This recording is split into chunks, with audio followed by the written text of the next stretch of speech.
My fellow Amberlanders, I'm glad to be here with you this evening. Let me thank each and every one of you for committing to listening to what I have to say. Time and again, I have spoken to the Amazonian people and explained our revolution in the most explicit of manners, so you can be inspired and you can understand the big picture of our war of independence and adapt your sentiments to the ups and downs that have characterized most revolutions, including ours. Thank you for being the brave people that you've always been. I have come here this evening to talk about a couple of issues. I wouldn't be extremely long, but I hope I will be able to explain a couple of thematics and do a couple of analysis on the instability in Cameroon, the COVID-19 virus, the constant attacks on our forces on the ground. I know you're wondering why we are not fighting back. You're wondering why. I think, lest you forget, after September 22nd, 2017, when our people were butchered, most of you were wondering why we were not fighting back. When the time came, we fought back. So today I will talk about a couple of these things, and I will be able to explain to you in depth what we mean by the takeover. I know most of you think I define the revolution in different phases using different thematics, qualifications. It's simply because I try to do these things to simplify what we are doing. Otherwise, I will take a very long time to explain strategies. So I coined one strategy of takeover. And so it's simple for you to understand, especially in the heels of the explanation of being international contender and having the 80% dynamic control of our territory. My fellow people, it has been an amazing journey with each and every one of you. And I think for the past 30 or so years that I have been involved in the struggle for human rights, the protection of human dignity, and for the liberation of our homeland.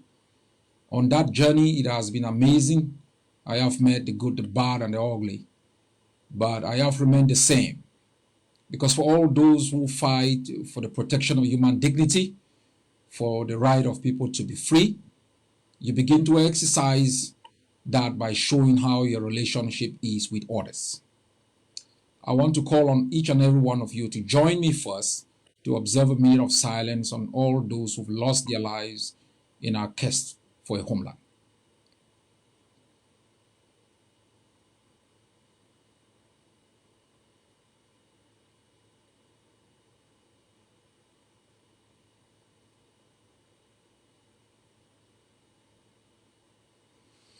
May the souls of our comrades rest in perfect peace.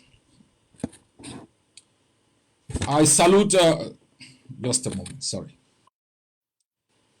I salute all of you following me from the Kondengi Maximum Security Prison. You are heroes, you're locked up for your belief in our homeland.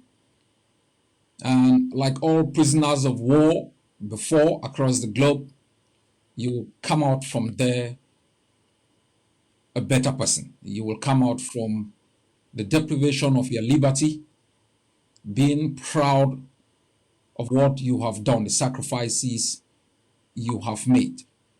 And I can assure you that today is a better day in our war of independence than a couple of weeks, months, or years since you went to jail. You have shown a resilience, even in the dungeons of the occupier. You have defied the odds. You have rejected the notion of a Cameroonese. and you have stood tall in the face of tragedy, in the face of deprivation, and inhuman and degrading treatment. Those are qualities that are a reflection of the Amazonian people. And I want to thank you very much for your enduring capabilities and the sacrifices that you continuously make for our country. I also send my salute to our comrades in detention centers in Bafoussam, in Douala, in Bamenda. As I said the other day, the longest serving prisoner of our War of Independence was kidnapped in 1997. He is still under detention at the Bamenda Central Prison. Those in Bamenda, like those in Boya and across different jails in Cameroon and in Amazonia, have faced similar fate. Extreme brutality from the occupier, treated like captives, robbed of their dignity, tortured systematically, deprived of food, hygiene, and any health care. None of them has blinked. None of them has shown any sign of remorse. None of them has shown any sign of regret for the stance they took and for their stance of today.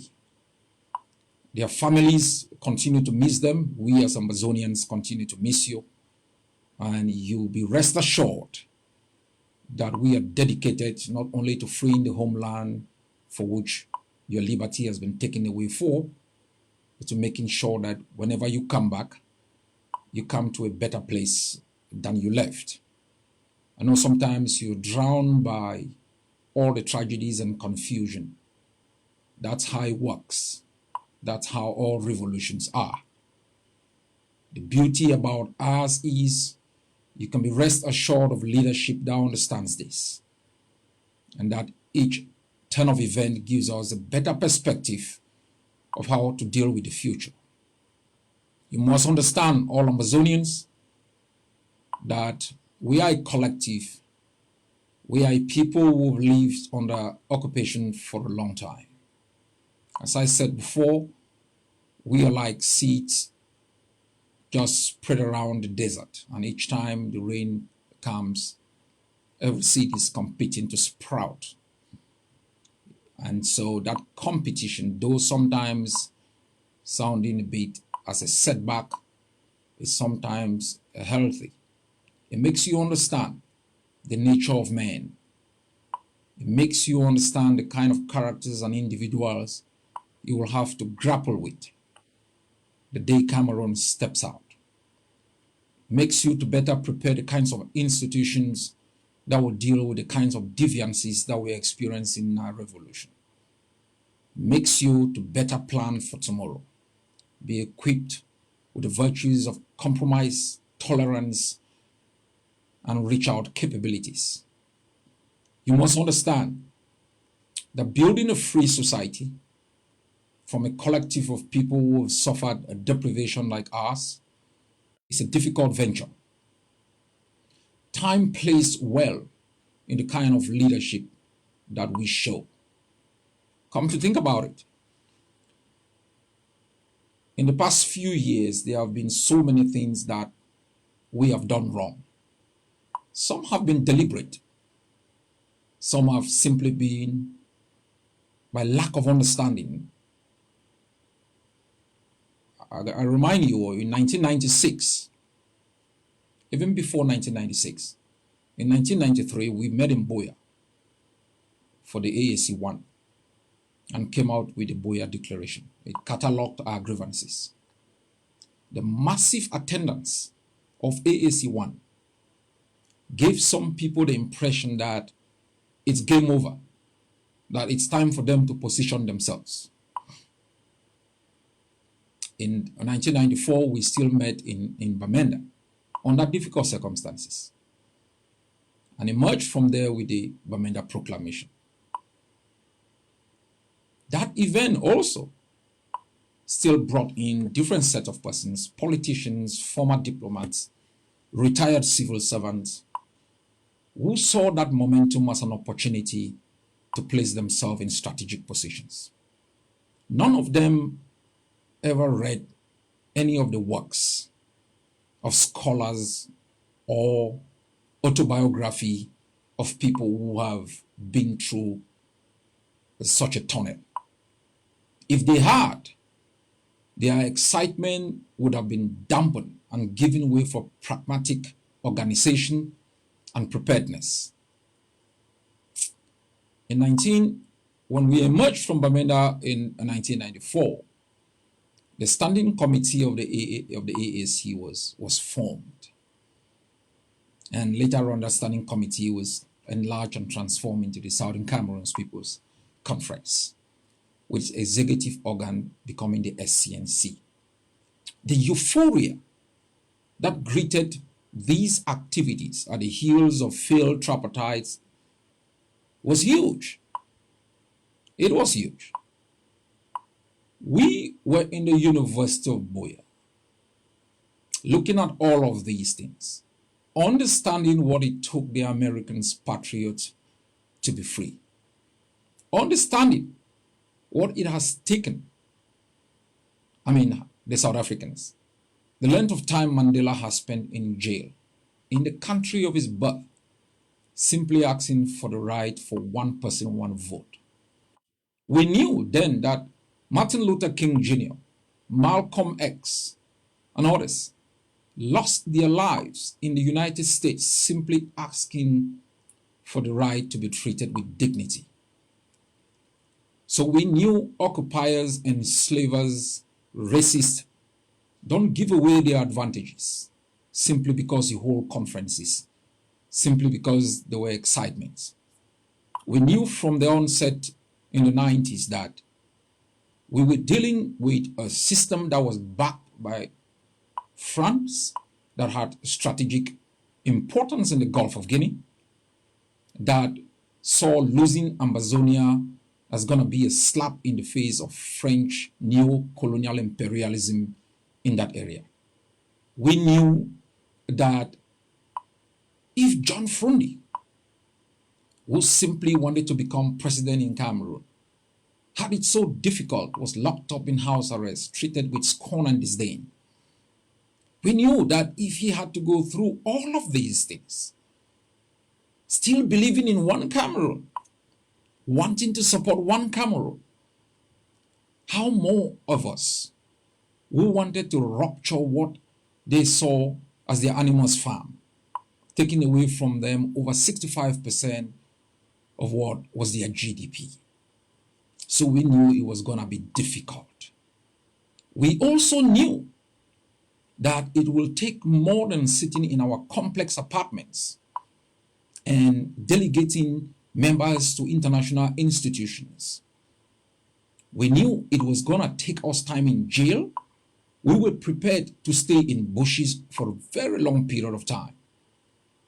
Taking away from all of these people, retired civil servants, former ambassadors, director generals, taking away from them the comfort of their homes, the accolades they got traveling across the globe and doing things, to stay in the bush, to be in jail for a cause they are not even certain when it is going to be realized, or if it will be realized at all, was going to be difficult.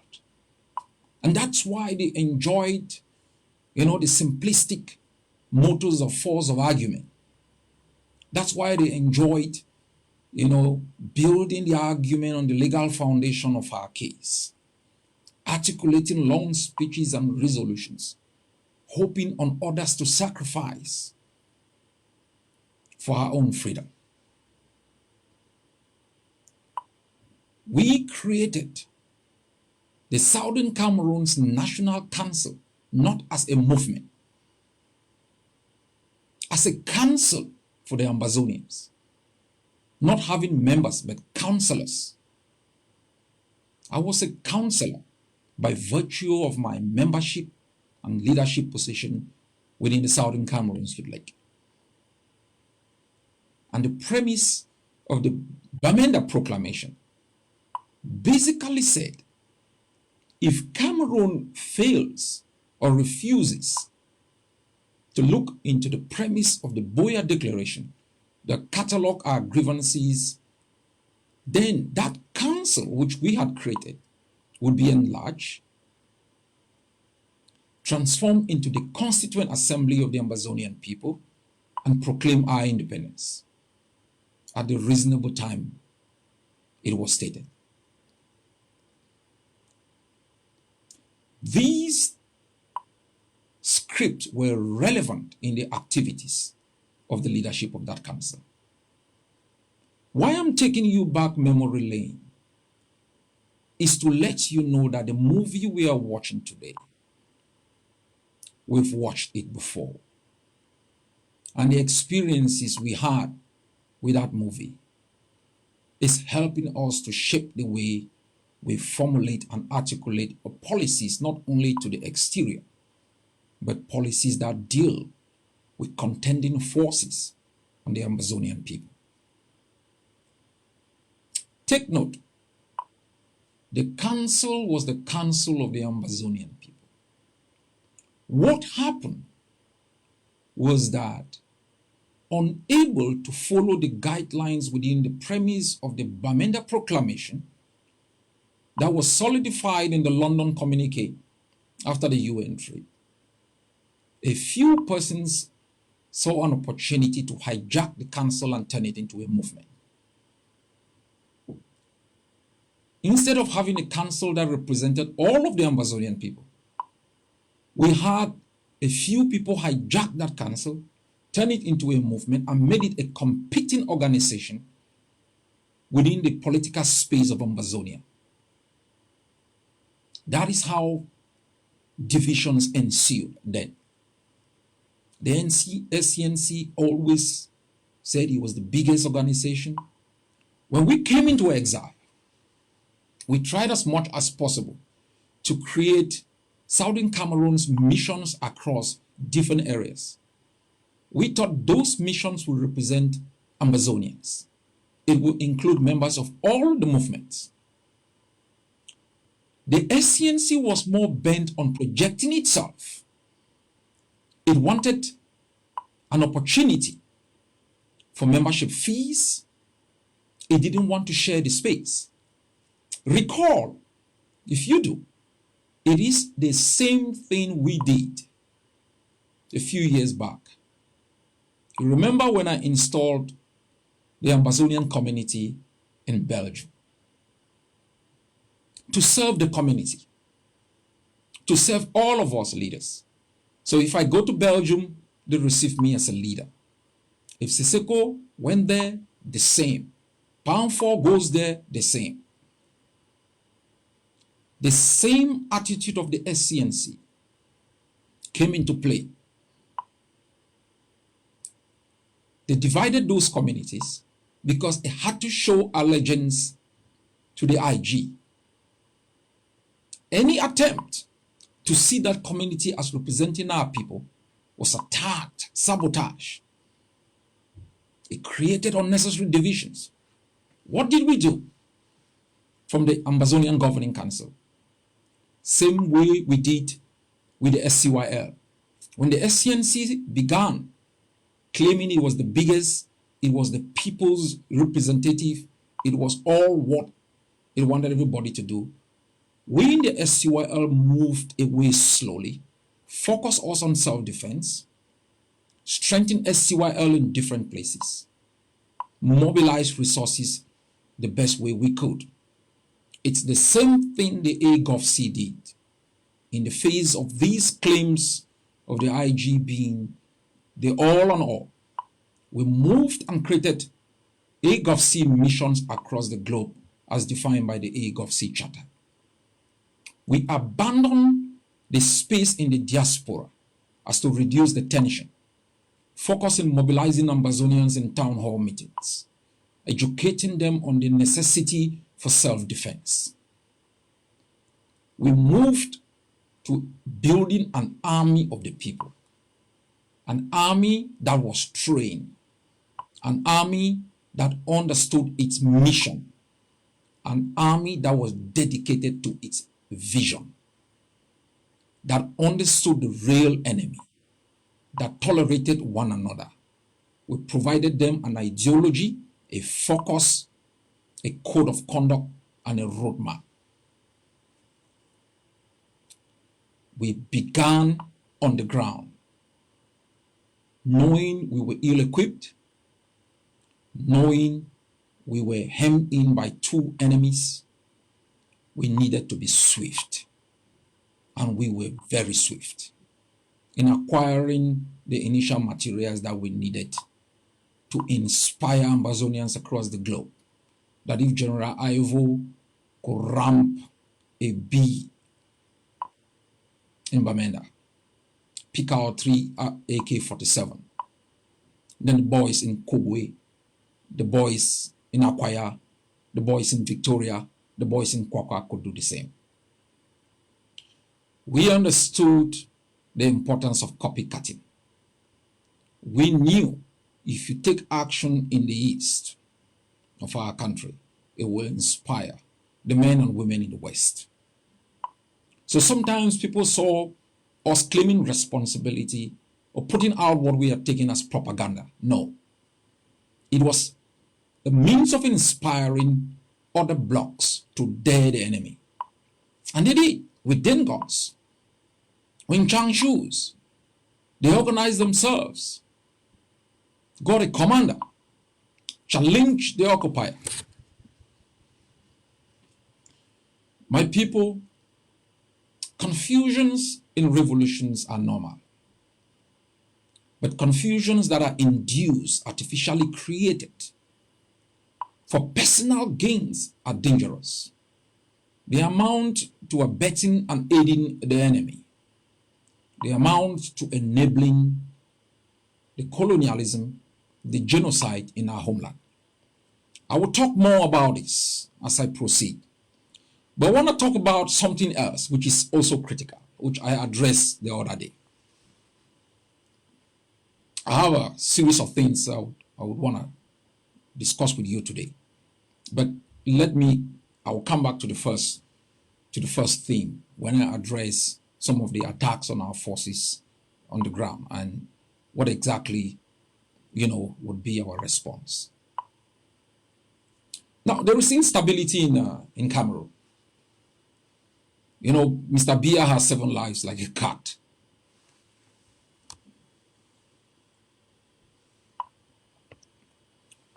So you can expect Mr. Biya to die many times. But Biya is going to die. And so what implications would the passing of Mr. Biya have on our revolution? If you recall, at the beginning of our revolution, I prayed for Mr. Biya to stay alive. And I explain why. At the beginning of our War of Independence, we were weak. Extremely very weak. And we were dealing, although we are dealing now with a very old person. But our weakness meant if Biya died then, the military might have definitely taken over. And once the military takes over, its focus would be on dealing with the security threat to their nation. And all focus in terms of financial input would be to the military. And there will be suspension of basic norms, respect of human rights, and more international humanitarian law. The military would have been extremely very harsh for purposes of its own reputation and to show that it can do better than the person who has passed away. And our weakness then would have played to their advantage. Secondly, when you have a new regime, when you are extremely very weak, they might also throw a bait. They might immediately throw a bait to you. Okay, come on the table, let's have this discussion. Slow down our momentum, divide our commitment and focus.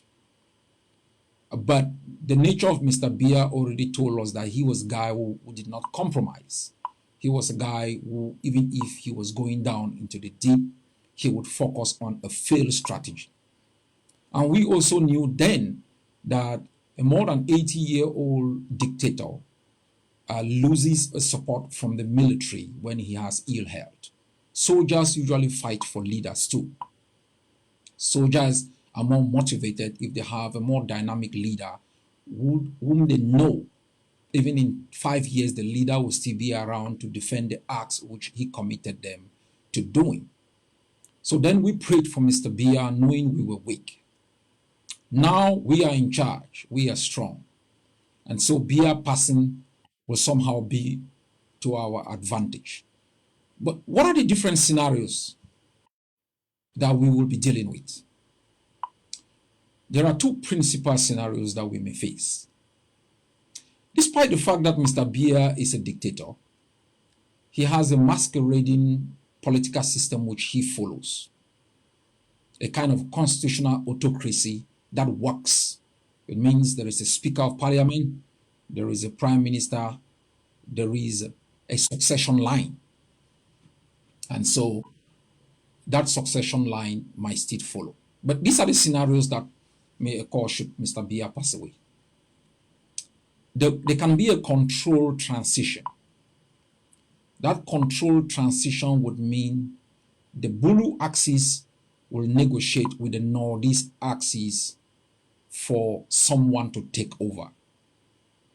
If that happens, there would be some level of stability in Cameroon, because those are the two axes that, if they agree, the Sawa and the Bamileke axis don't really have much to do. That is what we call the control takeover. That compromise person that will be accepted by the Bulu Northeast axis. I'll come back to talk about the implications on our War of Independence. The other scenario might be that there is a violent takeover or an imposition of a replacement. And so the Bulus decide by themselves who is going to replace Mr. Bia, or the military decides who is going to replace Mr. Bia. Under these particular circumstances, you would expect instability at the center. It doesn't mean the first scenario will not bring instability. It might bring instability at the periphery, which will still work in our advantage. I will explain that later on. But if there is an uncontrolled transition, there will be both instability at the core and at the periphery. In the first situation,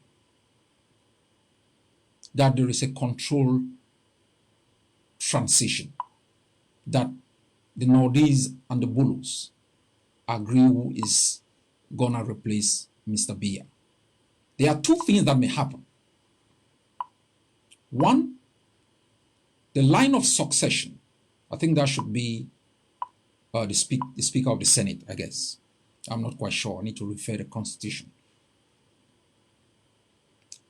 There might be a change in the person that is supposed to replace Mr. Bia constitutionally, to put the kind of person that they would want in power. If you see that scenario develop, and then you know something is happening. If there is what they call a constitutional coup d'etat that the Bulus and the Northeast accept on a transition without following the constitutional prescription of who replaces the president in his absence or in his demise, the core will still be stable, but there will be more trouble at the periphery, that is within the Douala-Bamileke axis. Either way, it is going to work to our advantage. If there is control takeover or there is massive instability. And either way, there are a couple of things we've got to do. Take note, whatever calculations are going on now in Paris and Yaoundé, it is not based on the fear of Cameroonians. It is based on the fear of Ambazonians. Because the only people who have shaken the core of that system have been Amazonians. So whatever calculations are being done in Paris and Yaoundé, it is going to be based on how to deal with the Amazonian threat. And so we have to work extremely hard and put in place a strategy that protects the territorial integrity of our country, protects the integrity of our war of independence. We must be prepared. A few days ago, I had a couple of meetings with other leaders to see how we can work out a strategy together.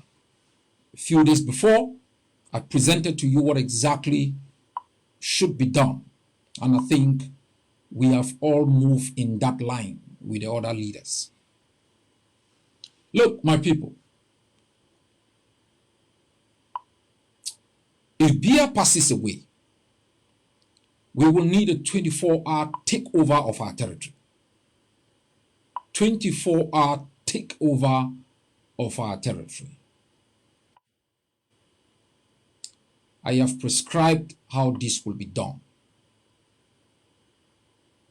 Remember, I know some of you think, oh no, we shouldn't put these strategies out there. No.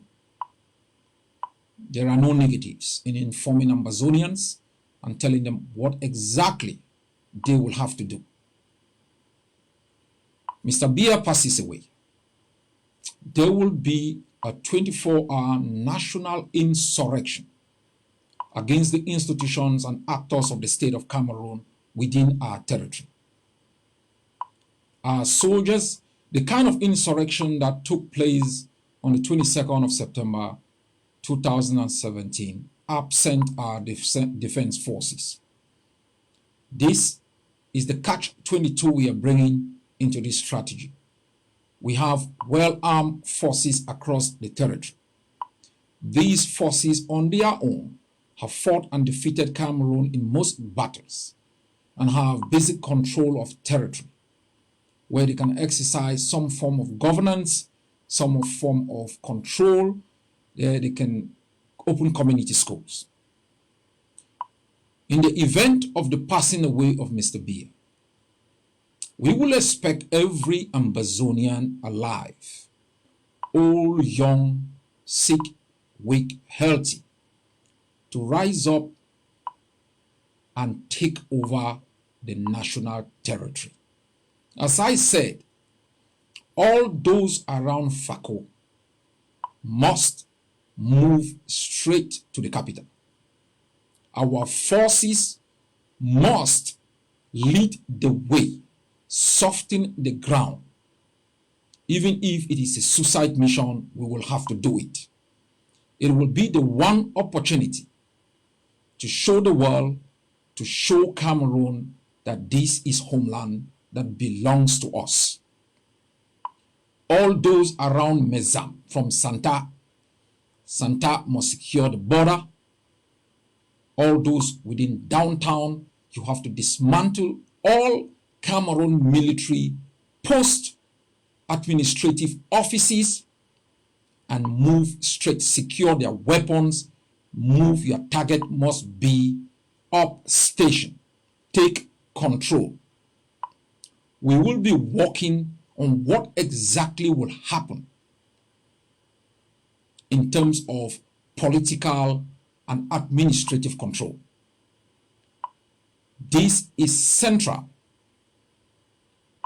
As I said, low-level Cameroon officers might have a respite depending on their behavior, but they will have to leave their weapons behind. We will provide them a safe exit. High-level officers will have no respite. They are the command and control officers who have perpetrated the genocide against our people. All Amazonian soldiers still fighting within the forces of Cameroon. You have the one chance in your life to join our defense forces. Support them, back them, bring in your skills to make sure you can protect our population, safeguard our national treasures and our institutions. In the coming weeks, the Amazonian Governing Council will be presenting a penal code for adoption. in certain sections of that penal code, we will be prescribing for adoption criminal liability on every soldier, police officers of Amazonian origin still fighting with Cameroon to be treated as a collaborator. Collaborating with Cameroon is a death sentence.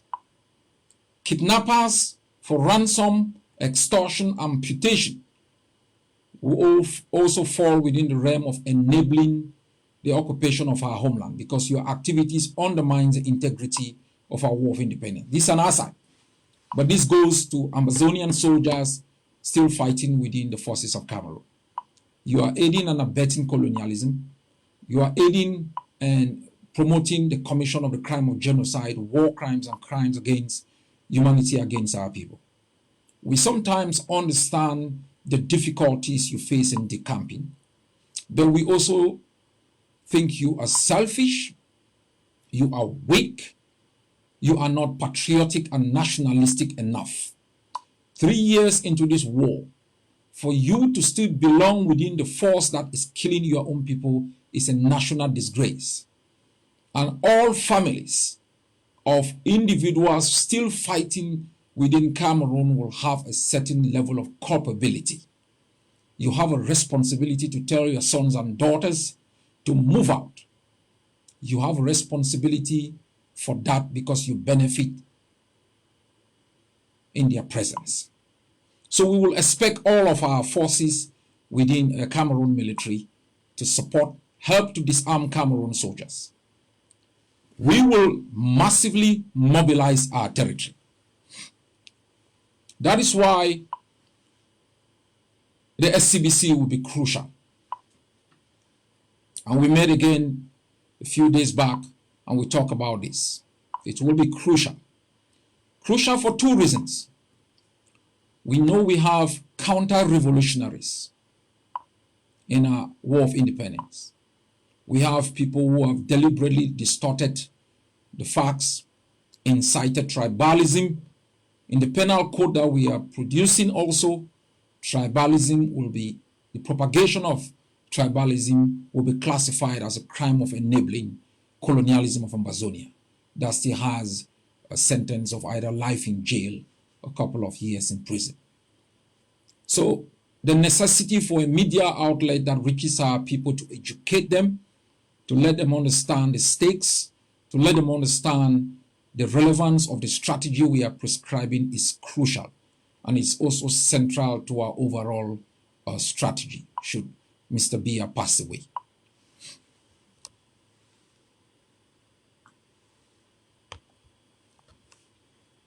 My fellow Ambazonians, so getting the SCBC back to broadcasting to our people is very important. I know activists are excited. Ambazonians on the ground who have been victims of intoxication and manipulation from internal enablers are excited. They are excited to be able to listen to the voice of reason, voices that can educate them, voices that can actually tell them something that is factual, who can tell them who actually killed Goliath. So Ambazonians are excited. And I will talk more about this when I talk about the attacks on our forces and why sometimes I come across the way I come across. But the radio, the Amber radio is on, is going on live already, is being streamed live. In the coming week, I am informed, we will be broadcasting on shortwave. Our purpose simply is to undermine the negative and very dangerous narratives that has been spewed on the ground by both Cameroon and the internal enablers. We are not setting up these things as competing or trying to fight anyone, but we know the threat to our revolution is also on how narratives are propagated and how we want our people to be united, even when we disagree, and want to use a media outlet to build bridges amongst our people rather than to divide them and ask soldiers to kill one another, propagate hate, foster Cameroon's colonialism and acts of brutality against our people. We will continue to use the means that we are using, this particular one that I've been using for the past years to communicate with you. We will continue to build the kind of educational package that works long-term in every revolution, that makes people become educated, understand exactly why to fight, who the real enemies are, and to foster commitment to the programs that we present to the Amazonian people. So this is an important component in our overall strategy. Not only should Mr. Biya pass away, but for the overall takeover plan. I know collaboration in our war of independence has been difficult, and mostly because we have been misunderstanding what kind of collaboration to prescribe, and compounding collaboration for homogeneity and top-down aspect of unity. But there has been difficulties working with others, but we're gradually making the baby steps on the issues we agree on to work together to be able to fight those two enemies that this generation confronts. The enemy of lack of education, which has compounded the way some leaders act. So you should know that we will continuously work our way through these difficulties to present to you time and again time-bound, time-tested programs that work for your freedom. Take note, we aren't coming from space. We're coming from a background of experience. We're coming from a background of catalog evidences to show that our strategies are well thought out, well executed, and if we are here today, it's thanks to that deep thought in the way we conceive and construct strategies and the way we apply them on the ground. And we'll continuously do that as we move forward. So my people, you should know that the year 2020 is a great and turning point year for our country. Because what is happening in Cameroon today, the continuous rumors, as I said the other day, our intelligence services have not been able to establish for fact that Mr. Biya is gravely sick or has died. But we cannot basically fold our arms and wait for that to occur. We must begin the planning for you to understand what is at stake and what has to be done. Once the leaders refine the program, we will come out again and provide the basic instructions that you will need. There are others that we will not put out there because we will be working with our international partners. We will be working on building on how to fill the gap. But I can also certainly say that we might be moving from the liberation phase to the transition phase if our plan is going to work effectively. As I have said, the media is an important component in that overall strategic thinking. Funding, commitment is also critical. You know, we are running the tough program. We come time and again to you and ask you to commit. You can be sure that the commitments you've made before have been used perfectly. We have used them to give you the kind of hope you have today, to lift the spirit of Ambazonians to where it is today, to put us in the world map. It is based on the strategies and the commitments you've made. Despite the odds, against all odds, our strategies have worked to make Ambazonia both an international and a domestic contender.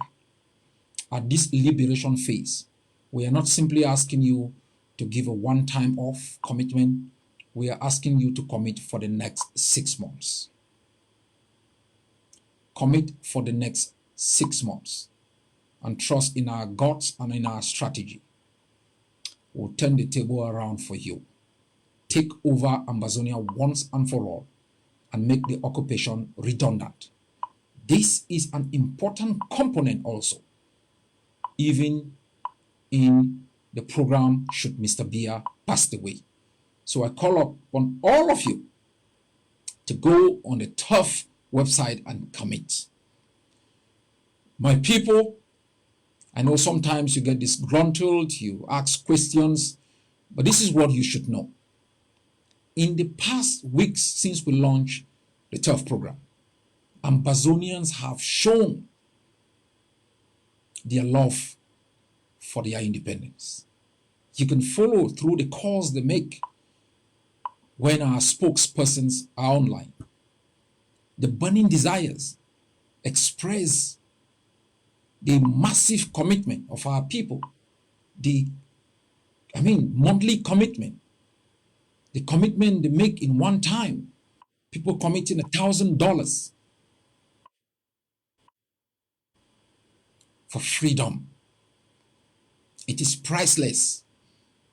So far, we have been the cheapest revolution. So far, my leadership has been one of the most underfunded, but it's the leadership that has produced you the most spectacular of results. That's not arrogance, that's reality. And you can trust in it, in building the bridges, in mobilizing the people, and in strategizing in the way that can once and for all undermine Cameroon's presence in our country. So you now have it.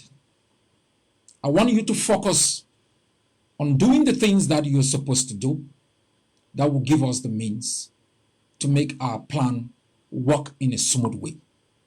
The media outlet, the takeover plan, the national 24-hour insurrection. Our spokesperson must be online 24/7. I spoke to others a couple of days ago and invite all bloggers to be focused on building the kind of synergy, the kind of motivation and bridges that we need at this particular stage of our war of independence.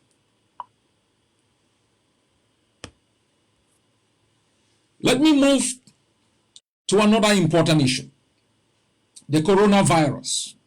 I will not talk much about the virus, but I will talk about the ceasefire that was declared by SOCADEF under Dr. Ebenezer Akwanga. I know I've spoken about it. I've made our case, and I'm very grateful that the reception of what I presented was very positive. I always say this. This is not against individuals. I always am happy when we debate the issues. We forget about the actors and actresses. We focus on the validity of the issues that inform our decisions. So, in the wake of the pandemic, which myself, Comrade Jonba Akuro, and Comrade Yerema talked about the other day, I know that various sisters and activists are out there campaigning a lot for sanitizers for our prisoners. I urge Amazonians to make your mask. Make your mask. Do your local mask. There are a couple of persons who are working on producing masks for our soldiers should they need it in their barracks. We must work as though we are in a period of emergency in the wake of these events that threaten our war of independence. So I wish each and every one of you safety and well, and I know that the God that has guided us all through these years is still gonna work for us. But we must do our due diligence, maintain some distance from persons, what we call the social distancing, wear your mask where possible, use your hand sanitizers whenever you shake hands. You should avoid shaking hands when you touch metal objects. Protect yourself from any opportunistic diseases that might compound your health situation should you be infected. All of us will be fine and things will be okay. But in the wake of the COVID-19, Mr. Secretary General of the United Nations prescribed a global ceasefire. which is not bad. Ceasefire by itself is not, it's not bad. War is deadly. It costs the lives of people. It robs people of dignity. It causes a lot of harm. So we do not glorify war. We do not see war as an end. We see war as a means to an end. First, the United Nations Secretary General called for universal ceasefire without consulting us. And we think that was totally wrong. The Secretary General should have reached out to warring parties across the globe, send them personal letters, and explain why a global ceasefire will be relevant in our fight against COVID-19. That was not done. Maybe that was done once we start seeing what Sokadev did and the congregation of support around that idea. I think most of you must be aware that it is the same kind of movie we watch with the Swiss talks. You should know that before the Swiss talks came to the open, there had been discussions in the background. As I had informed you, the AGOVC, my former press secretary, spokeslady, a national security advisor, had met a delegate of the HD. And once we came to understand that they were working for decentralization, access to my office or the vice president or any other top leadership was denied, because talking about decentralization is not a premise for leadership engagement. So you should know that these discussions usually happen in the background before they come to the fore. And so sometimes our public positions are informed by what we know in the background, and we take time to educate our people about what we know and how it works, or how it has worked elsewhere, and where it has worked well, and where it has been an abysmal failure. So when we rejected the approach of the Swiss, it was based on what we know and what we had engaged in and what we were previewed to.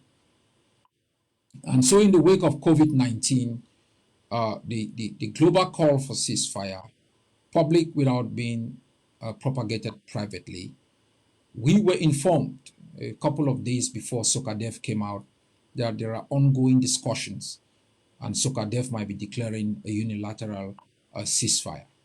So we were prepared, but we couldn't come out, as I explained, because it would have been premature. What if our intelligence sources or our sources were not providing the right information? So we had to wait. But we also met and analyzed the situation, the implications of unilateralism in terms of ceasefire. If the ceasefire was declared as one where consultations would have to be made with Cameroon, it would have been a different ball game, because there are certain things we could have prescribed, like withdrawal of Cameroon forces to its barracks, abandon their forward positions, their intelligence services embedded within our communities, and a UN monitoring team to make sure that the ceasefire is observed, and make sure that there is no illegal grabbing of territory during the ceasefire. So multilateral declaration of ceasefires works better than unilateral. Unilateralism in the declaration of ceasefire can only be done if you're very powerful. So you want to take the moral high ground. That should mean you should be controlling enough territory. You are strong enough to defend your position should the other party make any mistake. And so you can take the moral high ground as the big brother in the pack, and to say, in the wake of COVID-19, we will be declaring a ceasefire. But I don't think we are in that position for unilateral ceasefire. But there are two issues that stood out in these, actions of the United Nations and our sister organization, SOCADEF. Two things stood out. The content of the articulation, declaring Amazonian conflict a non-international conflict. I have explained that before. I don't need to go into it in details. And the second point, the universal acclamation and acceptability of that unilateralism by SOCADEF. As I said, the movie we watch also with the European Union, the United States, the United Nations Secretary General, the African Union, all coming to support the Swiss process. Talk is cheap, my people. Talk is cheap. they all came from behind. We support the Swiss process. None of them made the kind of commitment that was necessary to ensure the fairness of the process and to make sure that the outcome of the process will be implemented. None of them was ready to make that commitment. And the reason is because there are two fundamental reasons. They have not been able to convince Cameroon in the background to commit to the Swiss process. The second reason, the agenda of the Swiss process was not meant to discuss the root causes of the conflict which would have meant the independence of Ambazonia. It was designed to bring some form of peace and to return to status quo, which would be the maintenance of Cameroon's occupation in our homeland. And so they use all of this rhetoric out here, to put psychological pressure, especially on those who are rejected to go to Switzerland. But we stood steadfast. We were firm because we knew that they will be coming back knocking on our doors to say that you were right. So when this unilateral ceasefire was declared, you realize immediately the SOCADEF commander-in-chief was on BBC with a member of the Swiss HD. The United Nations was applauding that ceasefire. It was not meant to work. It's propaganda, cheap propaganda. And of course, that has not worked. It made us, it made us a laughing stock. Once more, like we were made a laughing stock during the Swiss process. But we came out for you. We stood for you. So each time we are dragged to the gutter, know that we will stand for you. We will stand to show the world that Ambazonians are reasonable. They know exactly what they are doing. And we will not be dragged again into a 1961 charade that will end in the total legitimization of a process of annexation and keep us in servitude again for the next 70 years. And so we've learned our lessons, and we will not make that kind of a fatal mistake. So we will always stand for Ambazonia. But as I said the other day, we have always presented alternatives. We don't simply reject the Swiss process, or we didn't reject the Swiss process and said, well, no, there should be no negotiation. We presented a well thought out plan that could commit Cameroon, commit different international organizations, commit other countries to make the process a multinational process. We talked about even issues that we could begin discussions on, soft issues like refugees, IDPs, community education. That's how most negotiations start. You start on some small soft issues that are not intractable, that are not too complicated. You begin to build trust and before you can enter into those complex issues.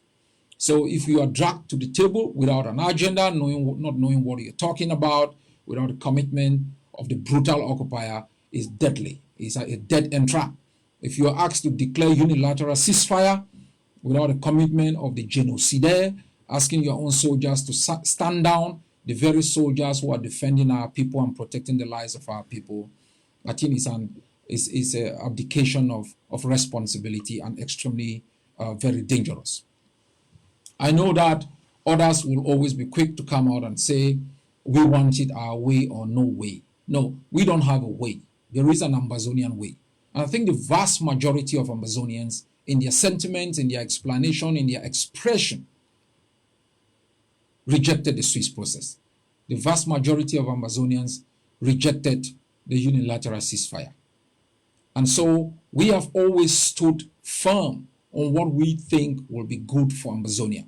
Not as a matter of making ourselves look good, we are simply actors in this equation. Not to make ourselves look relevant, no. The only relevant actors here are Ambazonians and their objective for a separate homeland from the brutal occupier that has murdered our people. So my people, you'll be rest assured, whatever decision is made across the globe, we will maintain the same due diligence position that is based on informed consent, on experts that we consult, on our executive, and knowing exactly how different situations have turned out. I will talk about the implications of this unilateral ceasefire, the connection with these actions and some of the attacks we are facing with our forces. That will be the last issue I will talk about. Let me move to the next point, which is also very important in our war of independence. That is the continuous attack on our forces. I know most of you, I receive a lot of angry messages, including from my executive. Yeah. Some feel I should have fired the ADF leadership, and some feel, we are demonstrating weakness. It's more complex than we get it. Of course, you would ask yourself, why would General Aifang, carrying more sophisticated weapon, not have shot his way through to Bui? You would ask yourself, how is it possible that one of our most fortified bases is allowed to be ransacked by an irate population? These are failures, of course, in leadership. And as I said, the buck stops with me. I always take those responsibilities. What is going on? Why are our forces being attacked? It didn't start now. It's been going on for a long time. Take note, the killing of generals is not random. It's a strategy of what they call the decapitation. Leadership is critical in liberation struggles. The leader is like the head. The head attached to a body is the identity. Without a head, there is no identity. Leadership in a revolution is critical. And I know we always say people are indispensable.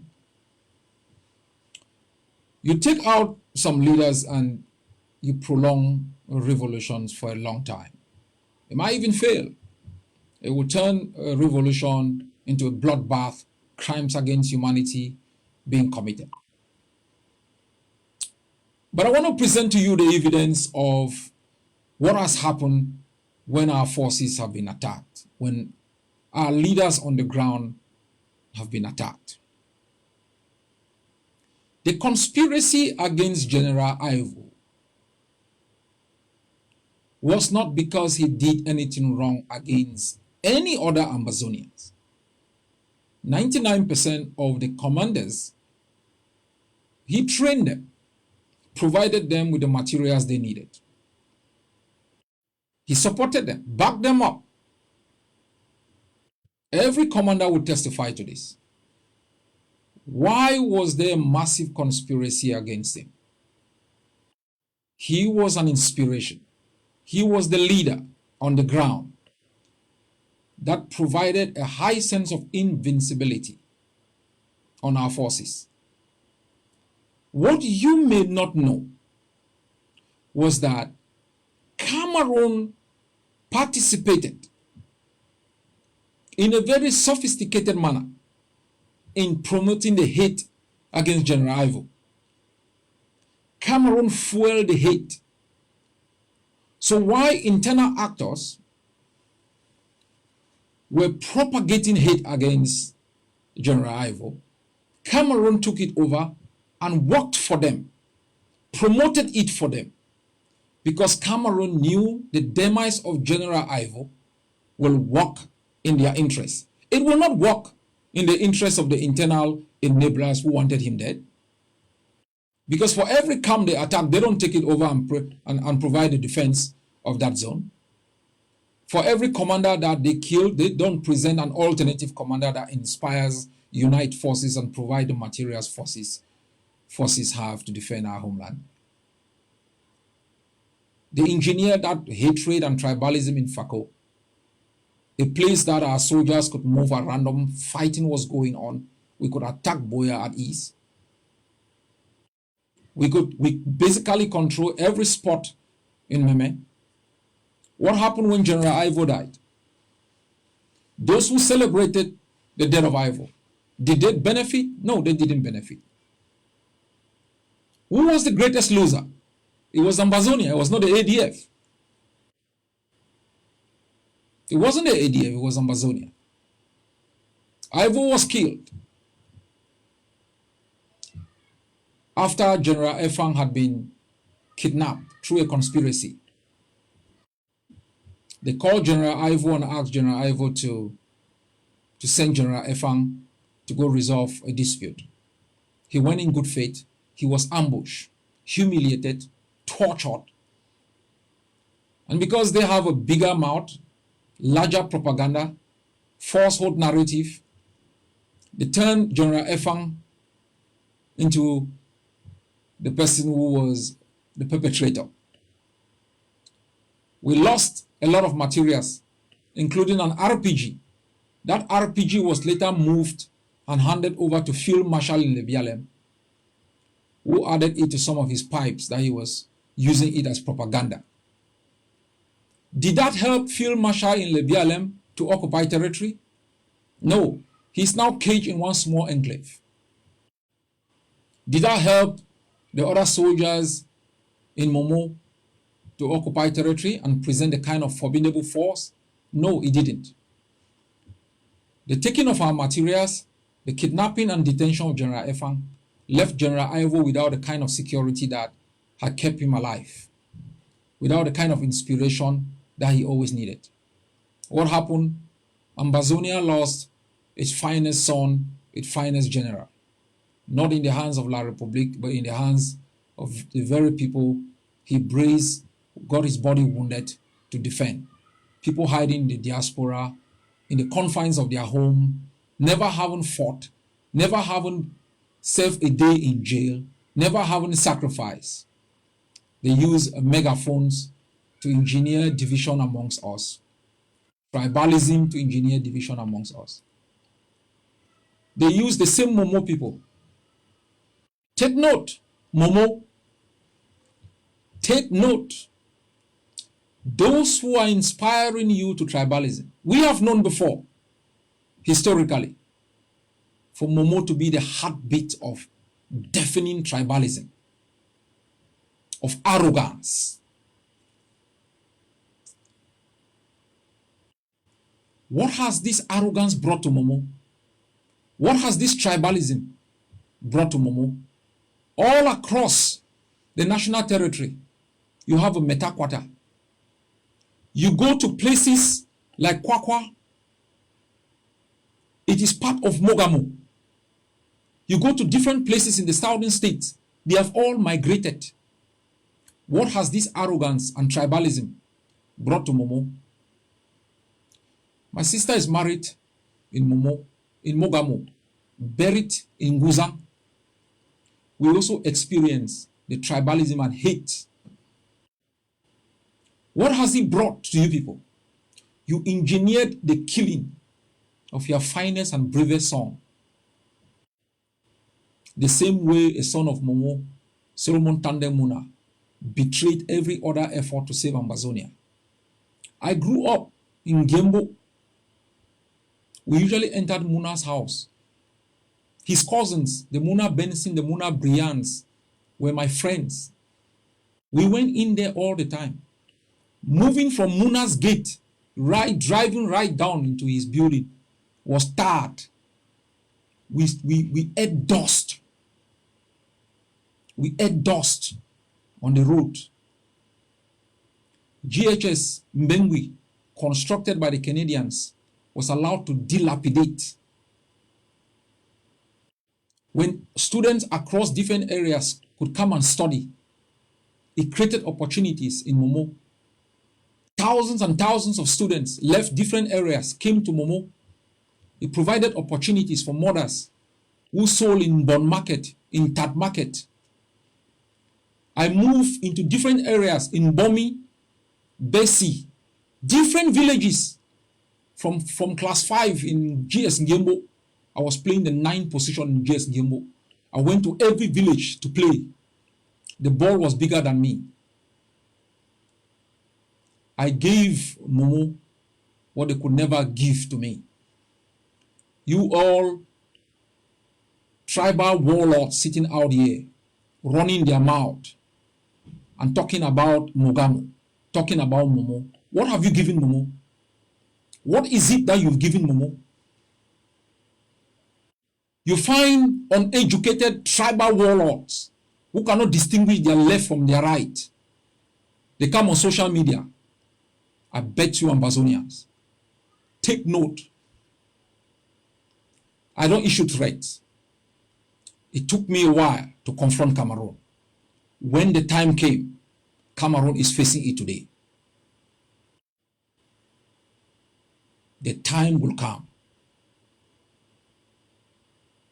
It will come.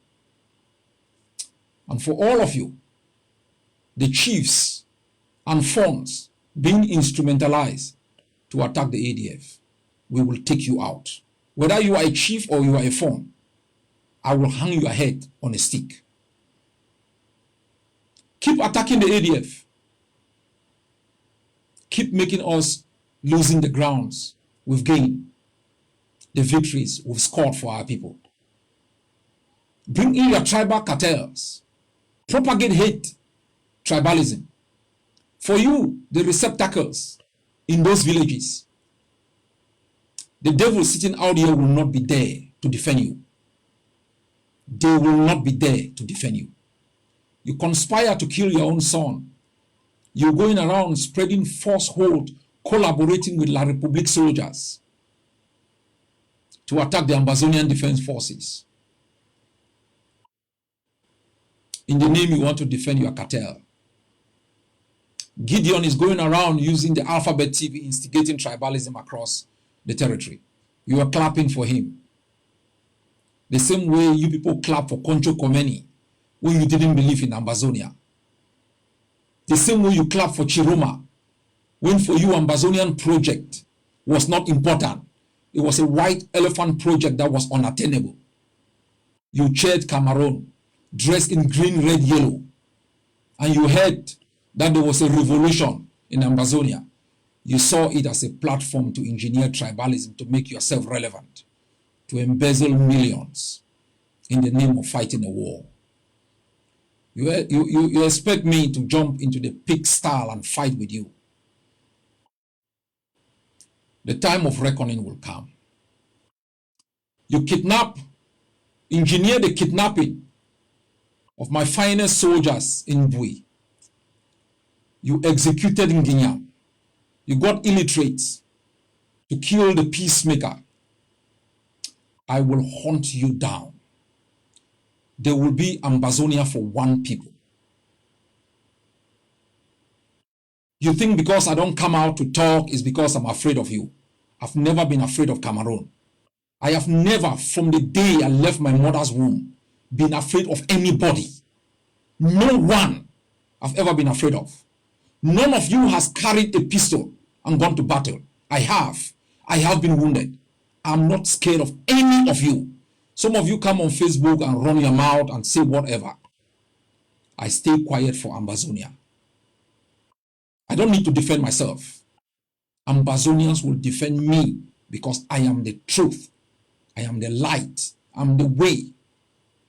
If you could be the way, you would have freed the homeland. You've attacked us from day one. If you knew how to free Amazonia, you would have done it. You don't have a clue.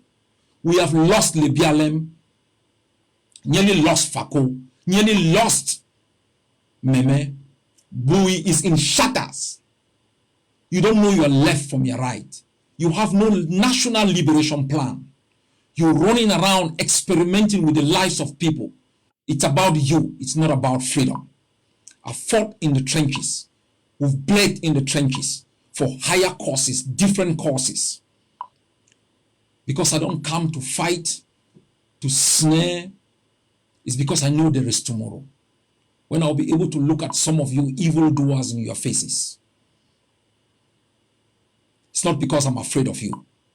I could come and blackmail you. I've got a lot to say about you. But you are cheap, irrelevant, and absentee elements in our path to freedom. You don't belong. You're opportunistic. You will not betray the aspirations of our people. The hard-earned victories that we have scored will not be taken away by your tantrums, your hate, your tribalism. The sun has risen over Ambazonia. It shone the light over us, against Cameroon and against you. The Ambazonian people will rise as they rose a few years back to see the light, to know they were not Cameroonians. The hour of reckoning will come. My people, don't lose patience. Everything has its time. Don't hurry.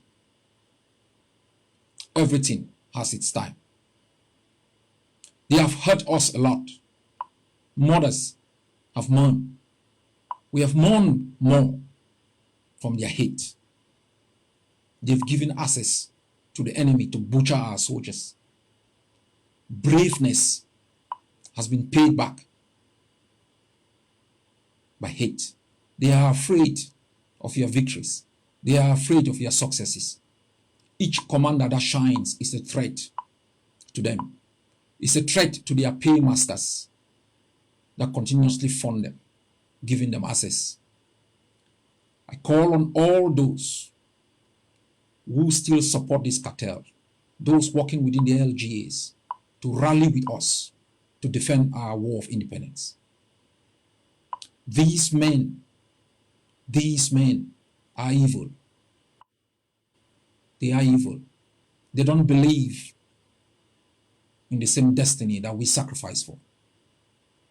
Time and again, you have provided to them the opportunity to show what they can offer. They've offered you more pain.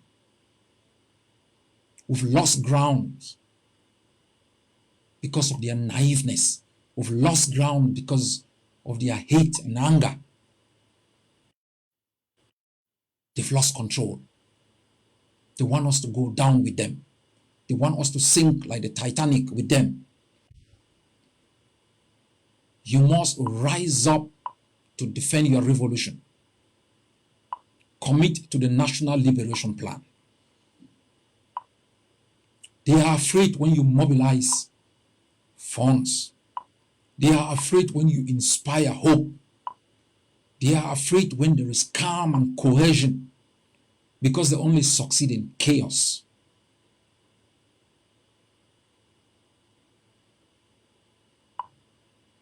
My fellow Ambazonians,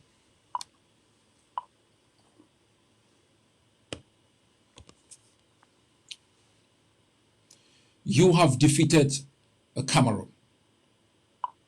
You have shown yourself as a disciplined people. The cohesion amongst us gave our prisoners hope that they will be out soon. They went even into jails to instrumentalize prisoners. They went into jails to instigate division amongst the same people languishing under the terror of Cameroon. They didn't try to build bridges. Prisoners fall into this trap, not knowing they are prolonging their own nightmare. My people, in the next 100 years, give them 100 million US dollars. They are taking you nowhere. They are taking you nowhere. I give you the analogy of the SCNC. The arrogance that was shown, they took us nowhere. Only our braveness on GZ has ever given our people hope. Only our desire and readiness to die and give our blood and our lives for our country has won us admiration and respect. Only our mastery of the issues, the way we articulate them, has won us the admiration from our foes and our friends.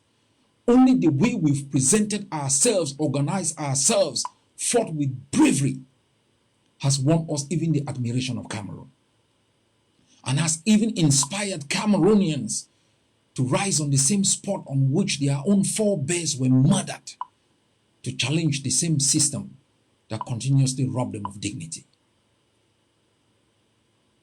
We will continue to present that kind of leadership, but we will be more lethal. If you think you have the monopoly of violence, if you think you have the monopoly of the propagation of division, take note, the appointed hour. Cameroon thought it had the monopoly of CRTV. It thought it had the monopoly of Cameroon Tribune. When the Lord's time came, it realized that our brave men and women sitting behind Facebook cameras could alter the fate of our people, the destiny of our people. Ambazonians, you must rise up from across the territory and stand these people. Soldiers of our revolution, you must reject their failures. They are instigating this hate to mask their failures, their inability to present a plan that works. They know if you succeed, it will expose them. They know if you succeed, it will unmask them. They know if you succeed, it might keep them in perpetuity in exile. They know if you succeed, they will become irrelevant. Their only hope is division and chaos. But I call upon you to stand up, to rise up against this cheap propaganda, to raise your head high as you did 3 years ago, and stand up for Ambazonia. They aren't taking you anywhere. You can waste the next 100 years. You can waste the next 200 years. You aren't moving forward an inch. They will present gullible agendas, knowing that they prey on your gullibility on a daily basis. They can't withstand the truth. They can't stand the issues. They can't face us. We are the truth. And we continue to shine the light on the pathway to freedom. But we will face them at the appointed hour. God bless you all. God bless Ambazonia. Good night.